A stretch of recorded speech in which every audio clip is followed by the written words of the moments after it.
So, celebrating the open journey, we're going to take this opportunity to mark this moment and the improvements in evidence awareness and practice occurring everywhere I look.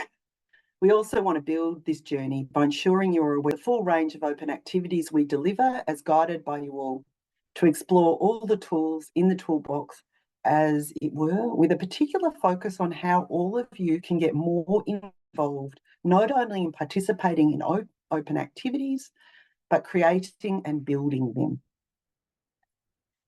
Today, we want to take this opportunity to go through this journey and our activities, old and new, and provide a taster to our approach and what we've seen works. So the Outcome Practice and Evidence Network is a critical enabler of the sector outcomes and learning system. OPEN is located in the Centre for Excellence in Child and Family Welfare.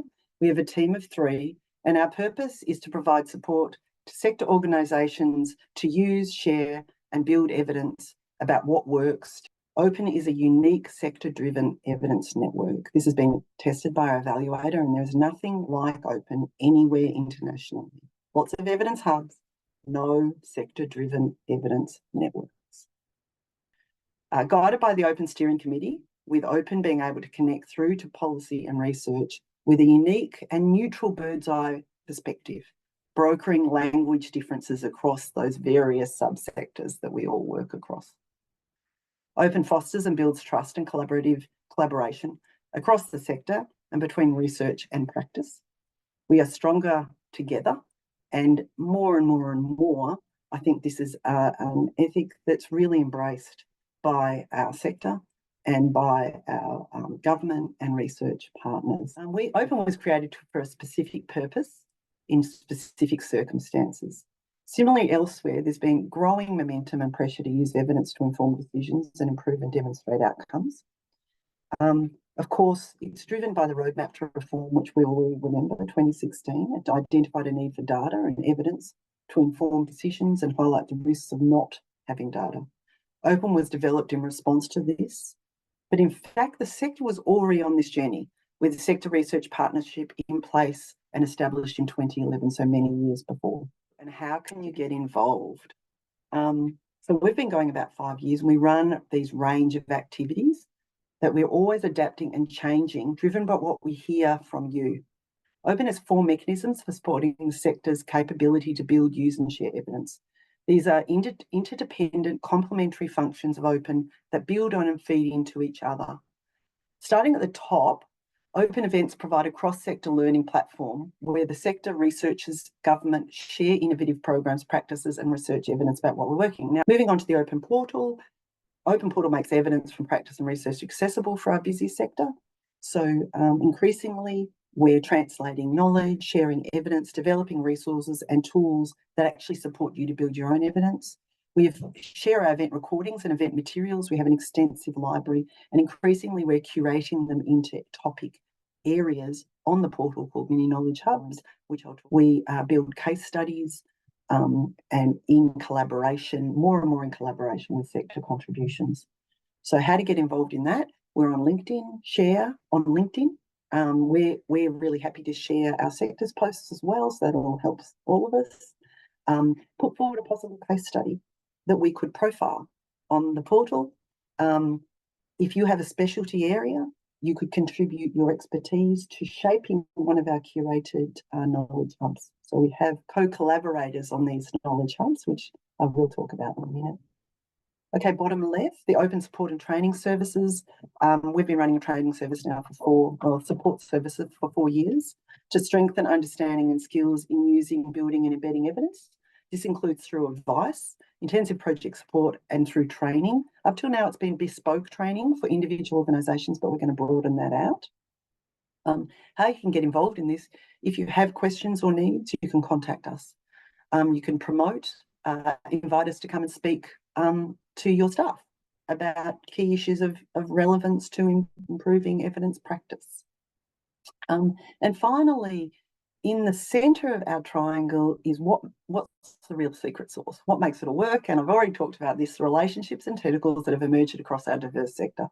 One visible component of this are the open network groups, which provide advice, share resources as peer support, mostly peer support networks, and expertise and collaborate. Increasingly, we're being asked to collaborate or provide advice to government on key areas related to evidence practice.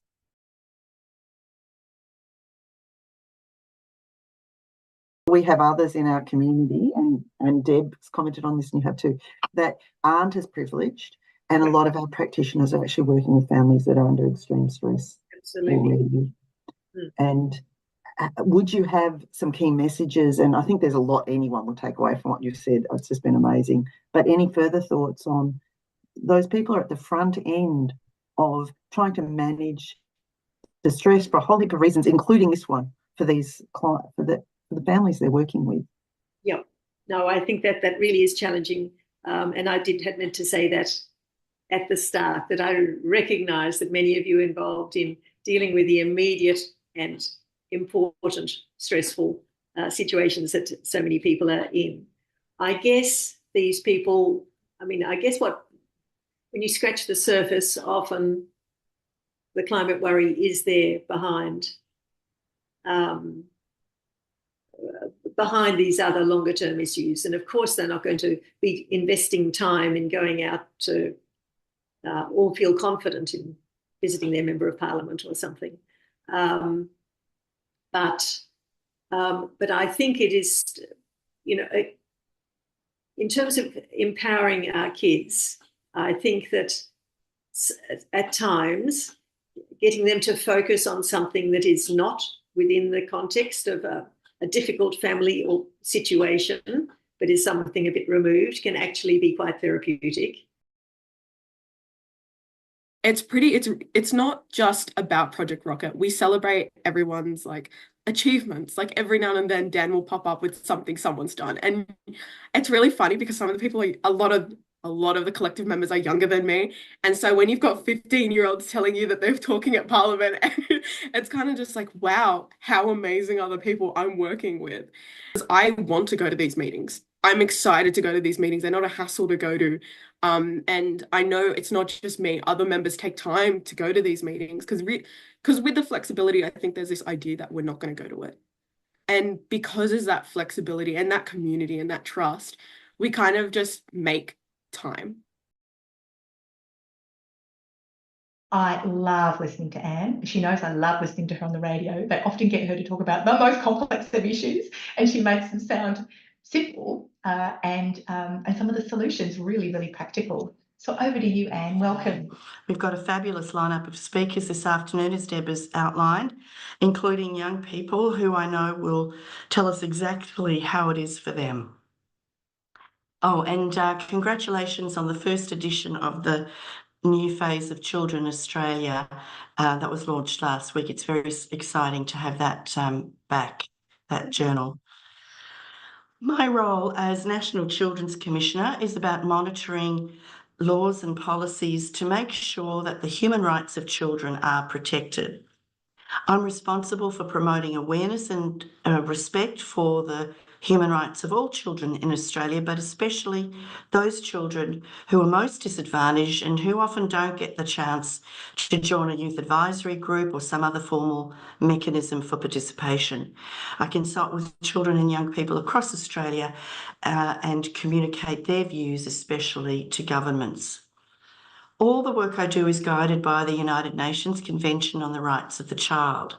The Convention is the most ratified international human rights treaty in the world, and it makes clear that children have the same human rights as adults, and additionally, they are entitled to special protections because of their unique vulnerabilities and attributes as children.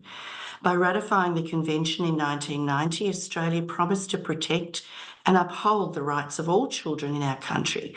However, unlike other countries, the Convention has not been incorporated into domestic legislation here.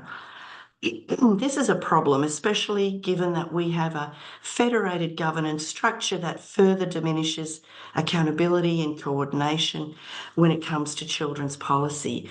And I often say it's like someone's taken a bag of seeds and flung them widely everywhere, or even wildly everywhere, it's hard to work out who's actually in charge and has eyes on children and their safety and well-being.